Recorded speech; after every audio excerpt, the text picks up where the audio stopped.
achiever, positivity, activator, belief, and responsibility.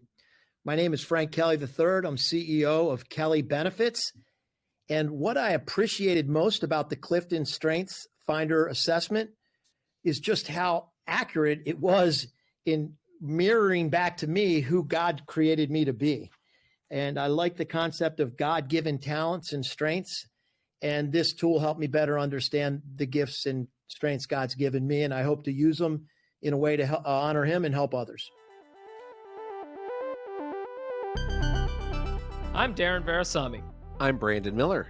And this is The Strengths Whisperer, the show empowering leaders to create, build, and sustain great places to work. On this episode, we have Frank Kelly, the CEO of Kelly Benefits. Frank, welcome to the show. It's great to have you. Thanks, Darren. Glad to be here.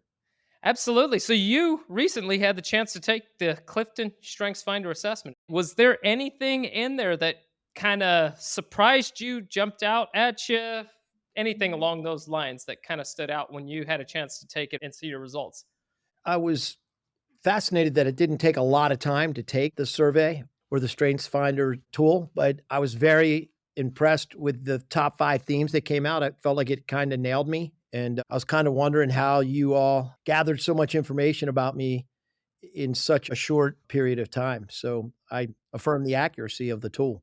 This is a tool that has been developed and continually developed by the Gallup organization, Frank, and it started with Dr. Donald Clifton. He asked a question many, many decades ago, what will happen when we focus on what's right with people instead of fixating on what's wrong with them? And that led to 4 decades of work in trying to identify how we measure people's God-given talents. And that's what actually Dr. Clifton had said is, these are our God-given talents that we have. How do we actually measure that? And he wasn't talking about talent through the lens of, hey, how talented are you with the basketball in your hand or with the football in your hand?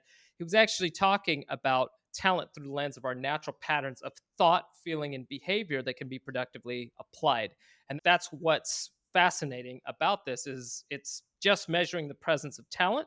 It's not telling us if we're using them effectively or ineffectively. It's just telling us, hey, these talents are present and they drive us. And you mentioned those top 5, Frank, that kind of really hit the spot and how quick it was to go through. The assessment itself takes maybe 35 minutes or so to complete.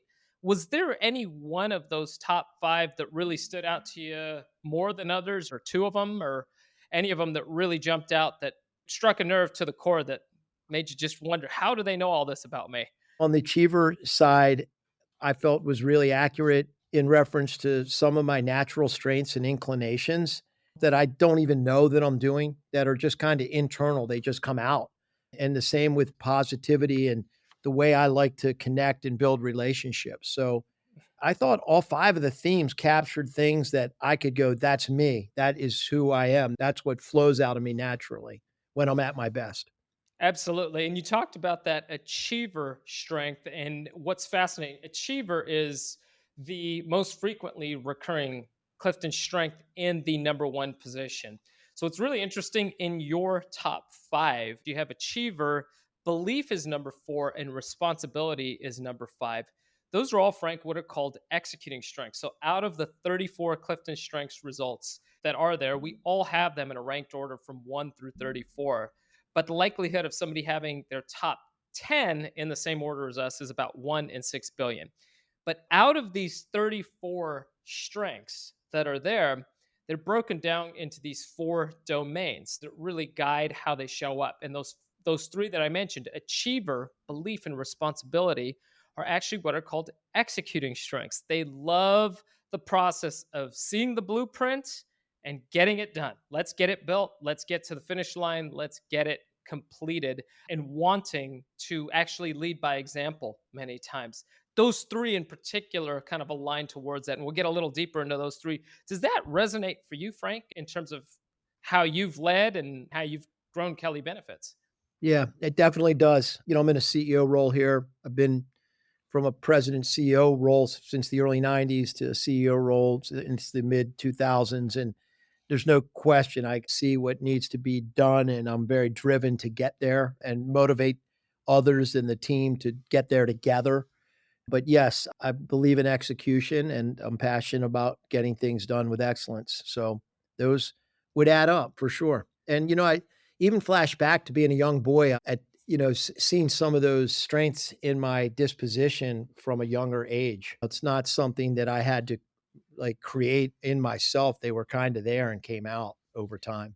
That's a really powerful point. I actually want to ask you, which of those can you look back in the rearview mirror and say, "Oh yeah, that's been with me for as long as I can remember since my boyhood days."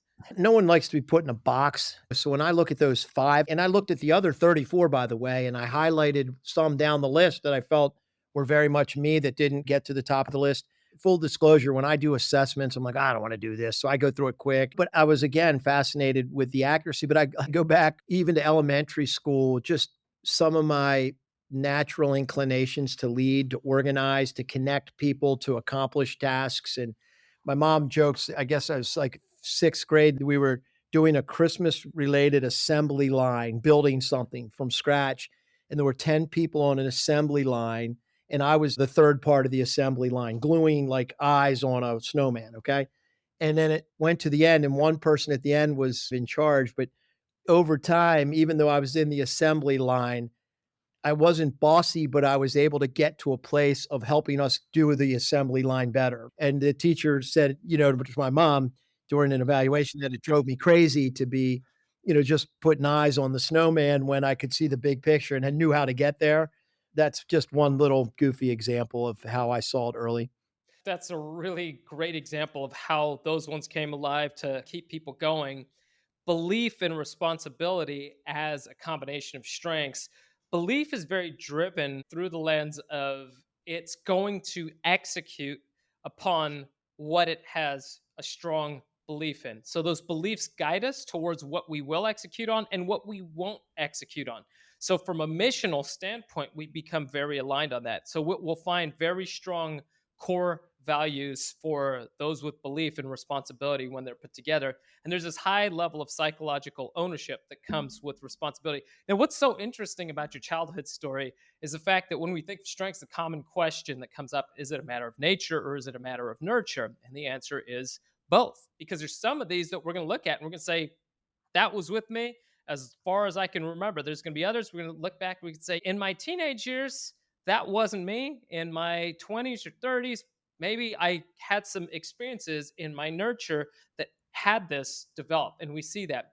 In that childhood story, one of the strengths that is hiding out beneath those top 5 is woo, which is number 7. And you also have a strength called developer at number 6. So woo stands for winning others over. So even in situations where we need to keep things moving along, woo has the ability to break the ice, connect, keep things moving along, and that big picture capability hanging out for you, Frank, at number 9 and 10 is connectedness at number 9, and at number 10 is strategic. So that big picture lens that you talked about, those are very much there. And what's really interesting about these two is connectedness sees the big picture. It's almost as if it can stand on top of the mountain and see all the pathways across the valley, but it sees it very much through the lens of who are the people being impacted at each state.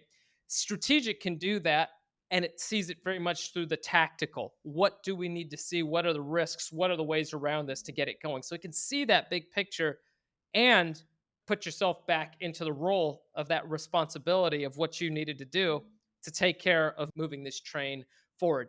Now, with these values, with belief, with where you started off, let's rewind a little bit. So you went to Cornell, you played lacrosse.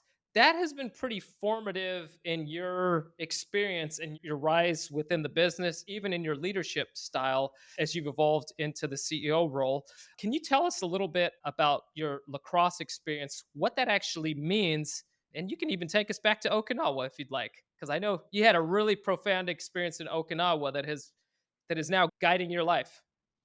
Well, you started the conversation talking about this idea of God given talents. And I do believe God gives all of us different gifts and talents that are in us. And I also believe that over time, if we give our lives back to God and enter into a right relationship with Him, for me, through His Son, Jesus Christ, those talents can go to a new level. And we also receive other gifts that complement those talents as well. But, growing up, played team sports, was very passionate youth and high school football player, started playing lacrosse in high school as well. So ended up at Cornell, played 2 years of football, 4 years of lacrosse. And, in team sports, you learn a lot. You learn how to win, you learn how to lose, you learn some coaches are better than others and things aren't always fair. And you learn how to overcome obstacles, injuries, and playing time. But you're doing it in the context of being with other people.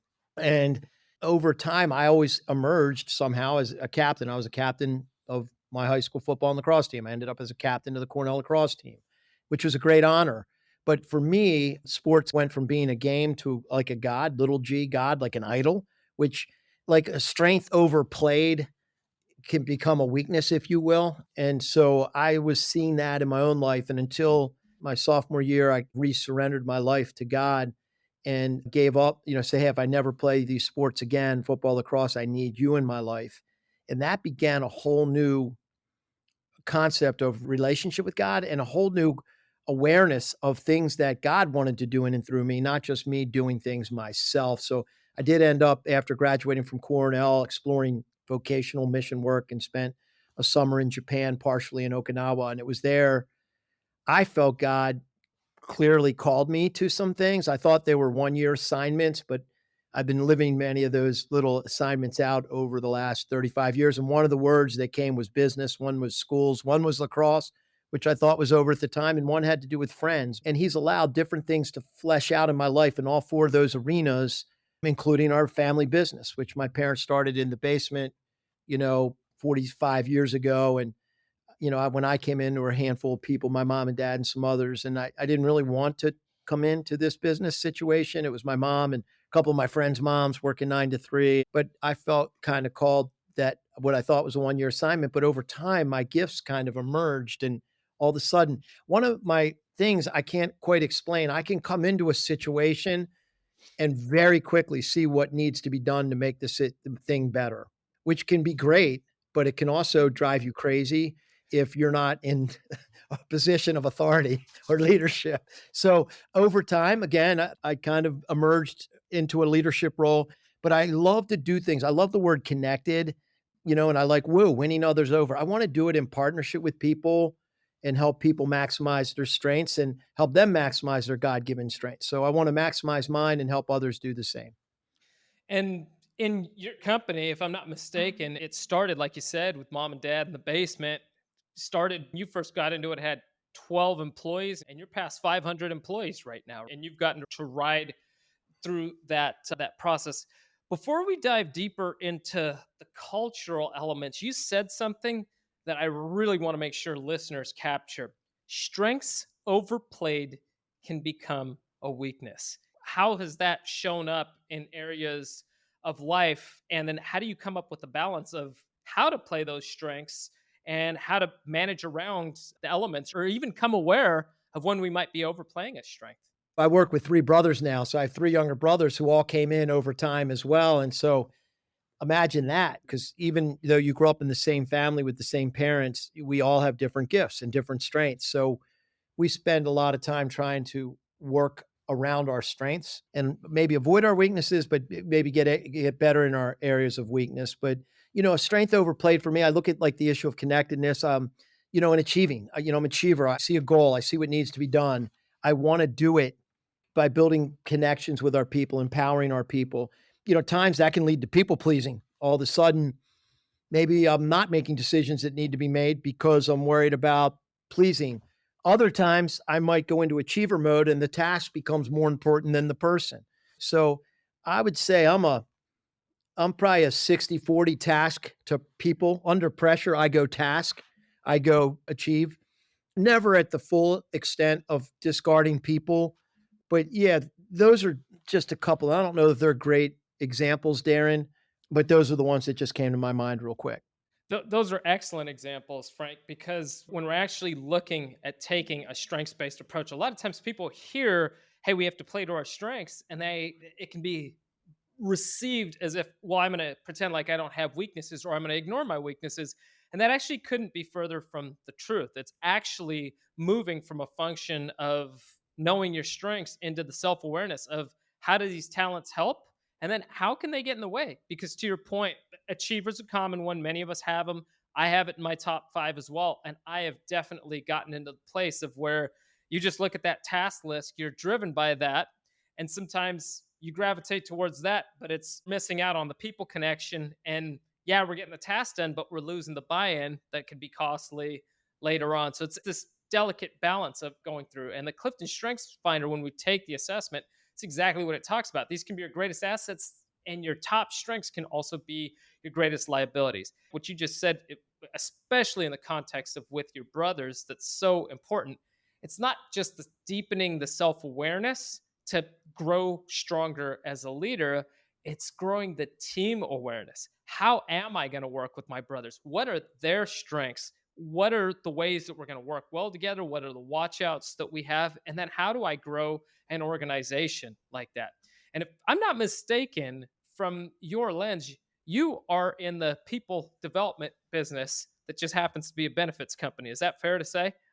I think that's a good way to put it. On the leadership side and on the achievement side or the positivity or activate or whatever, your gifts are used different in different situations. So when I came into Kelly Benefits 36 years or 7 years ago, we have a dozen people.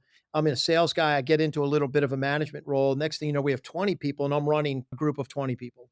Well, that's different than dealing with 8 people. Then we're at 50 people. We're leading a team of 50 is different than 20. And then we're at 100 or 200.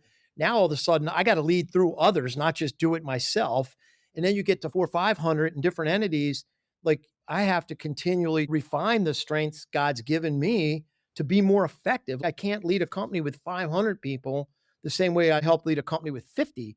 And a lot of it is supporting, encouraging, and leading through others. I like what you said, self-awareness and team awareness, understanding the strengths of people on your team is so important. And then allowing them to use their strengths, which again, a weakness can be wanting to maybe control because I see where we need to go and I know how to get there. And it might be faster to do it myself or make the quick decision. But long term, it has to be done in partnership and through others to help the organization be the best it can be. Frank, in your tenure as a leader, you mentioned you really moved into more of the executive functions back, I think it was in the 90s. If you could speak to yourself back then, in light of your wisdom that you have now in terms of how you lead through people, what would you tell a leader that's coming up through the ranks of what that actually means? Because I think leaders, as they're rising, they hear, I need to lead through people. What does that mean to you now? And what advice would you give to your younger self? Like a lot of things in life, you don't really come to understand things until you're doing them. It was just so different. I was very intense, probably a little too intense. Would have been, hey, chill out a little bit. And again, I'd say at that time, I was probably 80-20 task to people and always valued people, but would put task ahead under pressure. And I feel like I'm in a place now with the organization we've built. I just feel like it's a healthier situation. Like me and my brothers, we meet every Tuesday together, but one Tuesday a month, we do spend time with a faith based spiritual leadership coach who helps us take what we say we believe, our values that we know are at the core of our heart, but live them out more consistently and effectively. Like we all need mirrors from time to time. We all have blind spots. Like there's things we sometimes don't see, even about ourselves. And I think the one thing I would give advice to my younger self would be to listen more. Take the time to listen to others and discern, get feedback, but that takes time to listen. And I always felt like we were in a rush to get somewhere. So the value of active listening is really important to leadership, in my opinion. And it's key to my own strengths being maximized and helping someone else's strengths to be released and maximized too. I think what's really powerful in what you said there on a number of frontiers, you talked about the blind spots, the mirrors, having people in our lives that we know that will be mirrors there that are not just going to tell you, hey, you're looking great today. Like I know when I log on to Slack, for instance, for those of you that use Slack, it tells me when my camera goes on, you're looking nice today. It just says that. And it's just programmed in as the default. But I don't know if it's seeing anything or what's going on, but we really need those mirrors to look to also help capture our blind spots. And what that does from a cultural standpoint, when we're taking on that sort of perspective, like you're doing with your brothers as a leadership team, well, guess what? That models it for the organization. And then we start creating the behavior that we want to have mirrored within the organization, right? Because we're leading through that lens of self awareness, digging into that and going a little further. Your developer strength, Frank, which is your number 6 strength, it's such a prolific strength in terms of being able to see people, seeing their signs of where they can grow. So when you talk about that big picture that we had touched on and being able to see that developers, when they're managing people and leading them, there's a lens of patience that this strength can often bring, even though you mentioned sometimes you'll look and you'll say, hey, I want to get things done really quick. I see a way. Activators, your number 3. That's a speedy strength that likes to get things started. But that developer has the ability of being able to sit with people's talents, seeing where they can grow and the potential in them of what they can become. And oftentimes we'll work with them to cultivate that, to get them into that space. You talked about we can overplay our strengths. One of the interesting things about developer is sometimes what can be a challenge for it as a strength is when we have that strength very high, you can see potential in people of what they can become. And you're right about it. The issue is sometimes their motivation and their drive is not there to become what a developer might see within them and going through that. So that whole pacing cycle of figuring out where people are at in their respective journey, that's part of the process that we have to get into and kind of go through that. Have you seen that in terms of how you've grown and developed your people, in terms of the positive side of that, of your ability to just see, sit with them and really work to expand their power and get them to see potential in themselves that maybe they didn't know they had? Yeah, one of the things that's helped us do that is to use advisors. And like we do bring in people who are working, especially with our leaders. So we have an executive leadership team. Me and my brothers, our CFO, it's 5. And then we have a senior leadership team. And then we have a senior management team, SMT, of about 25, investing in the leaders. We use advisors to do that. We take one Tuesday a month to kind of look at mission, vision, values as they relate to execution in our lives and mirror time. And, when you have a blind spot, when it's revealed back to you, it can be painful, but it's helping other people learn the same thing. I think as leaders, if we can position ourselves in a humble place as learners, I always say leaders are learners. Like I'm learning through this time with you, Darren. But as we learn and position ourselves under understanding, I think it makes a difference in supporting our teams, to maximize their strengths. We're very far from being experts in this, but it's an area where we're continuing to try to grow and learn to maximize the potential of the people on our team and then the potential of our organization. Culture has been a significant focus in your tenure as a leader. What was it about culture that was so critical for you early on that you understood that you really need to focus on culture and getting this right and keep growing? To your point that you just made, we're not going to have it right all the time, but you're constantly working on it. And that is right. That's how we're getting it going, because it's this constant moving. So when was it that you realized that culture was really so critical for your growth and your scale and your impact? For me, I'm going to take you back to my Cornell days again. And my sophomore year, I one way I say it is my faith went from my head to my heart. I went from religion to relationship with God. And then as I began to read God's word and understand his purpose for my life, I think he creates in all of us a universal purpose. And then we have a unique purpose based on the gifts God's given us. So my mission is to love God completely, love others compassionately, love myself correctly, and then share God's love and truth with others. So that undergirds everything, even in our business. I know that sounds crazy. I was probably 5 years in the business when I went to a faith-based conference called Business by the Book and learned that the Bible has so much to say about business, hiring, firing, borrowing, lending.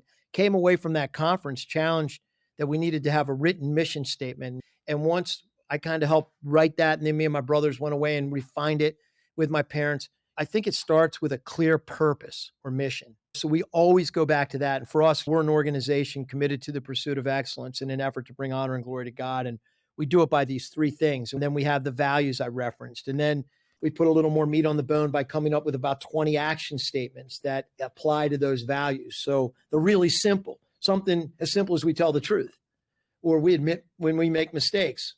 We apologize when we're wrong. Those are action statements that align with our values of integrity or humility. And that's kind of like our little Bible. We call it a handbook. We call it our Kelly Way Ambassador Guide. It's a reminder of our values. So I think values build culture, like it flows out of you. I think a lot of organizations, there's a heavy focus on culture today. And sometimes we can put the cart before the horse and start with culture instead of having that core mission, vision, value. When we define what's really important, our culture was going to flow out of that. It's the last thing any of us want are empty words on a wall. Culture comes from your core and your core mission, vision, value, and purpose. That's just so powerful in the fact that you have taken what you've learned, the self-awareness turned to team awareness, and you've put it into action. And the Kelly Way Ambassador Guide, right? Like that is just guiding who you're attracting as well. So it not only helps with going out there and doing well in business, people will know very clearly what this culture is about. And they're going to show up because they want to be a part of it, or they can ask the question, what am I doing here? And that's going to help attract and retain the right talent. And that's the part when we're talking about culture and all these pieces that can get overlooked. It's not just about, hey, we got to do this to execute, to make more money. Yes, it does hit the bottom line. It does hit all of the KPIs that organizations are looking at, but it really matters as well with making sure the right people are showing up in the organization that want to be part of this, that really buy into what the Kelly Way is and aligning around a mission. And for you, you're one of the largest benefits companies in Maryland, and you guys have won all sorts of awards there as well, correct? Right. My parents never imagined it would grow like it has, but yeah, nearly 500 employees in these different areas. And one of the things when we're hiring people, as we all know, anybody running an organization, talent retention is extremely important, and talent acquisition. And a lot of times I might get brought into interviews late, but a lot of times I want to know about them. I ask a lot about who they are. Tell me about your family. Tell me what your passions are. What are your interests, where you went to school, blah, blah, blah. But I always like to say, what do you think of our mission? What do you think of our values? What do you think of our action statements? Hey, which of our action statements is your favorite? Now, hopefully they've done their homework. And if not, I'll give them the ambassador guide. But, I like people want to work with people who have common values and desires to pursue excellence. Like who's going to not want the values of integrity, excellence, generosity, humility, respect? But you got to have meat on the bones of those. Like we tell our people all the time, open door. If you feel that we're not living up to a value or an action, blind spot, please bring it. Now that's easier said than done, but usually I'm aware. If I'm not aware in the moment, I'm definitely aware eventually that, I did not handle that well. I can't believe I said it that way. I totally interrupted that person. I didn't listen. Man, I got really short really quick. What's the problem? That's not the values that we want to live out. And so I go to one of our action statements. Hey, Darren, the way I handled that situation was wrong. I apologize for my impatience. Hope you can forgive me. And, I think what you said makes sense. Why don't we do it this way?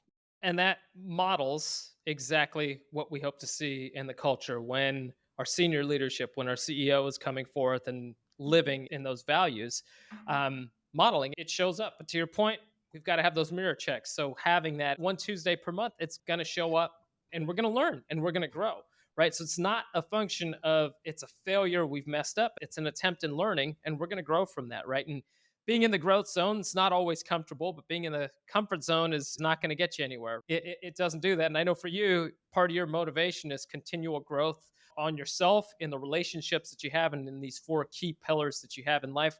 Frank, I just want to thank you so much for joining us and sharing your story today of truly being a people first leader and taking us back through some of the history books of how the dots have connected to get you to where you are at today. If people want to learn more about you, Kelly Benefits, connect with you in some way, or learn more about your people first culture, where can they go? Well, our website is Kelly Benefits. That's KELLY benefits.com. And you could always email me at fxkelly@kellybenefits.com. Would be happy to speak with anyone who wants to learn and grow. Now, for our listeners out there, are you ready to discover your strengths to accelerate into life like Frank has? We believe in this path so much, we're offering our listeners the opportunity to discover their top 5 Clifton strengths. All you have to do is email us at brandon@34strong.com with the subject line top 5 to request your StrengthsFinder code. And I want to ask you, as our listeners, what did you take away from this conversation with Frank? We'd love to know. Just email us again at brandon@34strong.com. That's BRANDON@34strong.com. And if you want to discover your top 5 strengths, include the subject line top 5, and we'll be sure to get that over to you. Thank you all so much for joining us on the Strengths Whisper. We will see you soon.